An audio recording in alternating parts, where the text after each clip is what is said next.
बिस्मिल्लाहिर्रहमानिर्रहीम আসসালামু আলাইকুম everyone welcome back to my channel Ayesha's home recipe. আজ আমি আপনাদের সাথে শেয়ার করব মাত্র 1 কাপ ময়দা দিয়ে 1 কেজি বালুশাহী মিষ্টি। যখনই আমার মতো মিষ্টি খেতে ইচ্ছে করবে তখনই আপনারা খুব সহজে ঘরে থাকা কিছু সাধারণ উপকরণ দিয়ে ঝটপট এই মজার বালুশাহী মিষ্টি তৈরি করে ফেলতে পারবেন। চলুন দেখি। বালুশাহী মিষ্টি বানানোর জন্য এখানে আমি 1 কাপ ময়দা নিয়েছি, 1/4 কাপ ঘি নিয়েছি, 1 টিস্পুন বেকিং পাউডার আর 1 চিমটি জয়ফল গুঁড়া করে নিয়েছি, 1 কাপ দুধ নিয়েছি। ঘি আর দুধের পরিমাণটা পুরোটা লাগবে না, আমি যখন ডোটা করব যতটুকু লাগবে আমি ঠিক ততটুকুই দিব। এখানে একটা বাটি নিয়ে নিয়েছি। এখন আমি 1 কাপ ময়দা দিয়ে দিব। এখন 1 টিস্পুন বেকিং পাউডার দিয়ে দিব আর 1 চিমটি জয়ফল গুঁড়া দিয়ে দিব আর 1 চিমটি আমি লবণ দিয়ে দিব। তারপর বেকিং পাউডার আর জয়ফলের গুঁড়োটা আমি একটু মিক্স করে নিব ময়দার সাথে।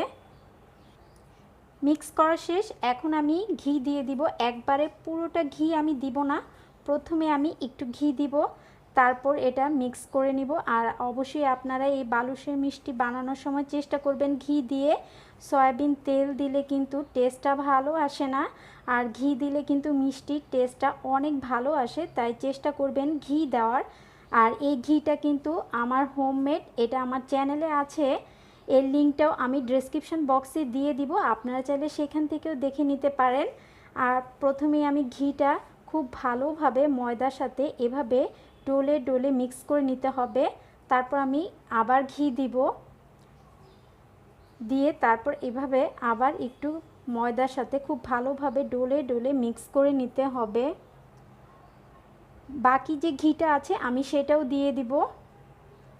আমার পুরো 1/4 কাপ ঘি লেগেছে।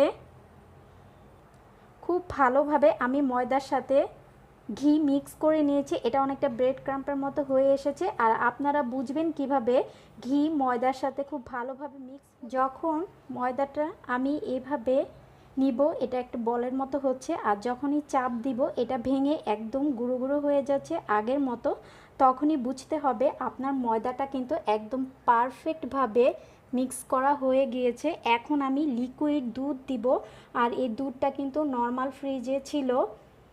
আপনারা চেষ্টা করবেন একটু ঠান্ডা দুধ দেওয়ার, কুসুম গরম বা গরম দুধ দেওয়ার চেষ্টা করবেন না, চেষ্টা করবেন একটু ঠান্ডা অথবা নর্মাল টেম্পারেচারে দুধ দিতে। আমি একটু একটু করে দুধ দিব আর এই ডোটা মিক্স করে নিব। যতটুকু লাগে আমি ঠিক ততটুকুই দিব। এটা কিন্তু খুব চেপে, আমরা যে রুটি বানাই সেরকম চেপে চেপে করা যাবে না। দুধ দিব, দিয়ে এটা মিক্স করে নিব। মিষ্টির ডোটা একদম রেডি। আমার এতটুকু দুধ বেঁচে গেছে, আমি আর এতটুকু দিচ্ছি না। আর এটা কিন্তু একদম সফট হয়েছে, এটা কিন্তু হার্ড হওয়া যাবে না, এটা সফট হবে। এখন আমি এটা ঢেকে আধা ঘন্টার জন্য রেখে দিব। ফিরে এলাম 30 মিনিট পর। এখন আমি এই ময়দাটা নিব, তারপর হাত দিয়ে এভাবে ছিঁড়ে আবার এভাবে জোড়া লাগাবো। আপনারা চাইলে কিন্তু মাঝখান দিয়ে কেটে তারপরে এই কাজটা করতে পারেন, তবে আমি হাত দিয়ে করব। আমি এভাবে ছিঁড়ে আবার এটা জোড়া লাগাবো। এই কাজটা অবশ্যই করতে হবে, এটা করলে বালুশের ভিতরে যে লেয়ারগুলো সেগুলো কিন্তু খুব স্পষ্ট বোঝা যায়। এইভাবে আমি 4 থেকে 5 বার করে নিব। 4 থেকে 5 বার আমি স্টেপটা করে নিয়েছি। এখন হাত দিয়ে একটু চেপে চেপে সমান করে দিব, তারপর একটু লম্বা করে নিব। লম্বা করে বালুশের জন্য আমি ছোট ছোট করে এরকম লিচি কেটে নিব। আপনাদের ইচ্ছা মতো আপনারা করতে পারেন, চাইলে আর একটু বড় করতে পারেন। এখন আমি বালুশাহী শেপ দিয়ে নিব, এই জন্য আমি একটা ডো নিব আর খুব আস্তে আস্তে একটু ঘুরিয়ে ঘুরিয়ে এটা গোল করে নিব, যেন এটার লেয়ারগুলো স্পষ্ট বোঝা যায়। তাই খুব আস্তে আস্তে এইভাবে ঘুরিয়ে ঘুরিয়ে লেয়ার করে নিতে হবে। তারপর একটু চেপে দিব, তারপর ঠিক মাছ বরাবর আমি এভাবে একটু গর্ত করে নিব। এভাবে আমি সবগুলো বালুচরী মিষ্টি বানিয়ে নিব। সবগুলো মিষ্টি আমি বানিয়ে নিয়েছি। এখন আমি ডুবো তেলে মিষ্টিগুলো ভেজে নিব। মিষ্টি ভাজার জন্য একটা প্যানে আমি পর্যাপ্ত পরিমাণে তেল নিয়ে নিয়েছি। আর তেলটা কিন্তু খুব ভালোভাবে গরম করে নিতে হবে। তেল গরম হওয়ার পর কিন্তু চুলার আঁচটা আমি লোতে করে দিয়েছি। আপনারা দেখতেই পাচ্ছেন মিষ্টিগুলো দেওয়ার পর কিন্তু একটা বুদবুদ উঠছে। এখন আমি সবগুলো মিষ্টি দিয়ে দিব। সবগুলো মিষ্টি আমি দিয়ে দিয়েছি আর চুলার আঁচটা কিন্তু একদম লোতে করে দিয়েছি। এখন মিষ্টিগুলো একা একাই ভাজা হতে থাকবে। তারপর মিষ্টিগুলো যখন উপরে ভেসে উঠবে তারপর আমি অপর পাশটা উল্টে দিব। এই পর্যায়ে কিন্তু নাড়াচাড়া করা যাবে না, তাহলে কিন্তু মিষ্টি ভেঙে যাবে। সবগুলো মিষ্টি উপরে ভেসে উঠেছে আর মিষ্টিগুলো কিন্তু ডাবল হয়ে গিয়েছে। এখন আমি অপর পাশটা উল্টে দিব। এখনও কিন্তু অপর পাশটা হয়নি। আমি আরও একদম বাদামি কালার করে গোল্ডেন ব্রাউন করে ভেজে নিব। আর এই পর্যায়ে কিন্তু যখন মিষ্টিগুলো উপরে ভেসে উঠবে এই পর্যায়ে চুলার আঁচটা কিন্তু আমি একটু বাড়িয়ে দিব। মিষ্টিগুলোর কালার কিন্তু চেঞ্জ হয়ে গিয়েছে। আমি আর ভাজবো না, তেল থেকে সবগুলো মিষ্টি তুলে নিব।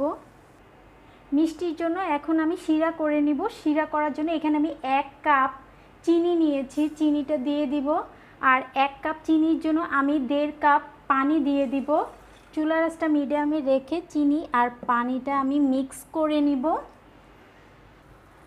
আমার শিরাটা কিন্তু একদম রেডি। আমি 1 চিমটি অরেঞ্জ ফুড কালার দিয়েছি। এখন 1 টিস্পুন ঘি দিয়ে দিব। এই ঘিটা অপশনাল, আপনারা চাইলে স্কিপ করতে পারেন, বাট ঘিটা দিলে মনে হবে যে পুরো মিষ্টিটাই আপনি ঘিয়ে ভেজেছেন, মানে পুরো মিষ্টিটা ঘিয়ের ফ্লেভার হয় আর খেতে অসাধারণ। তাই চেষ্টা করবেন শিরাতে ঘি দেওয়ার। আমি 1 টিস্পুন দিয়েছি আর শিরাটা কিন্তু একদম রেডি। আমি আর শিরাটা ঘন করব না। আর শিরাটা যখন একটু আঠালো হয়ে আসবে, হাতে একটু ধরলে চিপচিপ লেগে আসবে, একটু আঠালো ভাব চলে আসবে, এই পর্যায়েই চুলাটা অফ করে দিব। এখন আমি এই মিষ্টির উপরে সরাসরি গরম শিরাটা মিষ্টির উপরে দিয়ে দিব। তারপর যখন এক পাশ হয়ে হবে তখন আমি অপর পাশটা শিরার উপরে উল্টে দিব। আমি 15 মিনিটের মতো মিষ্টিগুলো শিরাতে ভিজিয়ে রাখবো। ফিরে আসছি 15 মিনিট পর। ফিরে এলাম 15 মিনিট পর। আমার মিষ্টি কিন্তু একদম রেডি। আপনারা চাইলে কিন্তু এই পর্যায়ে মাওয়া দিয়ে এটা একটু গড়িয়ে নিতে পারেন, অথবা গুঁড়ো দুধ একটু ঘিয়ের সাথে মেখে নিলেই মাওয়া হয়ে যায়। আমি কিন্তু করছি না, অথবা এভাবে সরাসরি খেতে পারেন। এটা হয়ে গেল ভীষণ মজার বালুশের মিষ্টি। আশা করি আজকের এই বালুশের মিষ্টির রেসিপি আপনাদের ভালো লেগেছে। ভালো লেগে থাকলে প্লিজ আমার চ্যানেলটি সাবস্ক্রাইব করতে ভুলবেন না। আপনাদের ফ্রেন্ডস এবং ফ্যামিলির সাথে শেয়ার করবেন। আজ এখানেই বিদায় নিচ্ছি। সবাই ভালো এবং সুস্থ থাকবেন। আল্লাহ হাফেজ।